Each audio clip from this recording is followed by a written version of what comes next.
So hello everyone, welcome back to my channel. তো আজ হচ্ছে সানডে আর আমি আমার বন্ধুদের সাথে এসেছি দারুণ একটা জায়গায়। তো এখানেই পুজোর টাইমটা করে নদীর ধারে খুব সুন্দর সুন্দর কাশফুল ফুটে আর ওখানে দেখতেই পেলে ফটোশ্যুট চলছে। তো ফাইনালি আমরা নদীর ধারেও চলে এলাম, কিন্তু যেহেতু সন্ধে হয়ে গেছিল তাই আমরা কিছুই সেরকম দেখতে পাইনি, তাই তোমাদের সাথেও শেয়ার করতে পারলাম না।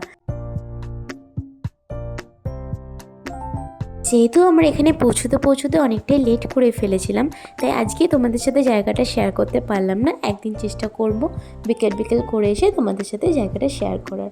তারপরে এখানেই রয়েছে একটা হনুমান মন্দির, তাই ভাবলাম যখন এসেছি তাই দর্শন করেও যাওয়া যাক।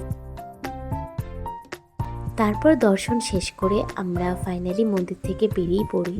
তারপর আমরা চলে আসি কঙ্কালেশ্বর মায়ের মন্দিরে।